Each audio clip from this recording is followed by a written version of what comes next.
Hi there, everyone. This is Stephanie Bennett from The Secret Place, Psalm 91, here coming at you in June of 2025.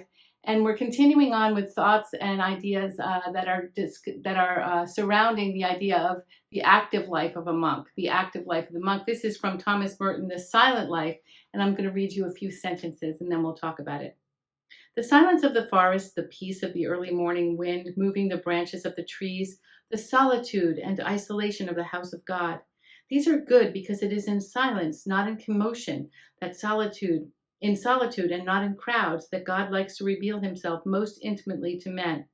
The humble work in the fields, the labor in the shops, kitchens and bakeries is good because it divides and disperses the burdens of material life, the cares and responsibilities, so that no one monk has too many material things to think about. So Merton is talking about the monks, obviously, and the monk life. There are different orders of monks. Even among Franciscans, there are different orders, and one of the orders is it's the third order, and it has to do with what they call the secular Franciscans, people who can be married or live a single life, a single celibate life, but they're working in the world and they're not situated in a monastery.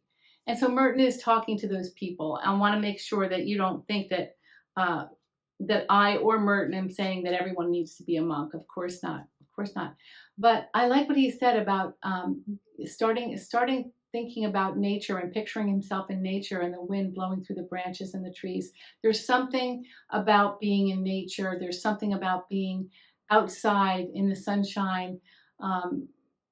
Particularly now, not saying that I've been in the woods or the forest a great deal, especially lately. Maybe in my younger years I was, but there is something so special about feeling the elements and sensing yourself being alive in the midst of the elements, all the things that God has created, the wind in our hair, right, the gentle sun on our shoulders, and it's in those times where the solitude of those times in the midst of nature is a really great opportunity, a wonderful way that God comes.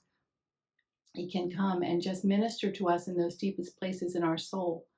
And so one of the reasons why I haven't been around for the past month or five weeks here in the Secret Place, and I've been kind of putting this off, is not because I don't love doing this and sharing the books and communicating with you, you faithful viewers especially, is because I can get as scattered and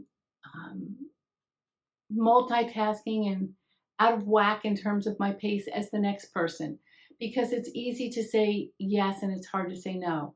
And I think for some of us, it's easier to say yes and harder to say no. I'm one of those people. And so I'll say yes to something and I'll honor my commitment and I'll keep at it until I'm done. But then I might have 10 projects going at once. And that's not good. That's not good.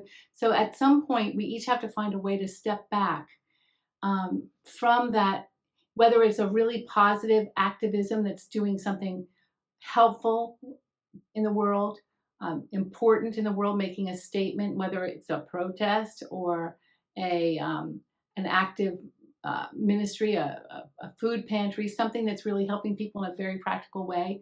Very important. So hard to step back even a little bit from that because you see such need, right? Or what about your own self? What about, I don't like to use the word self-care, that's so cliche these days, but taking care of yourself. One of the ways we can do that, which I think many of us don't even consider or think about, is actually taking time away from the workplace, time away from the computer, time away from all of these other very important things, to regularly feel the breeze, regularly feel the sunshine on our shoulders, regularly be in nature and be in touch with the context within which God created you and I. That's our natural context. That's our natural environment.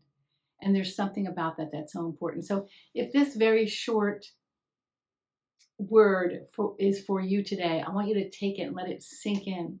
I want it to marinate inside of you. Get that picture happening. It's like it's soaking into you. You need that. I need people to tell me that sometimes. I've got a few close friends who will once in a while say, hey, When's the last time that you took some time down by the shore? When's the last time you went to go listen to the waves? And I appreciate those friends so much when they come forth that way. It's a smack in the face a little bit. It's humbling because I'm the one who's always writing about it and talking about it. But it's easy to step away in this workaday world. So I say that to honor you and who you are and the purposes that God has in your life. Thank you for coming by today. We always discuss something about faith, communication, and culture here in the secret place. And it is that place that I'm talking about, that inner place of spirit where you can commune with God, where I can commune with God, and no one can invade it. No one can take it over.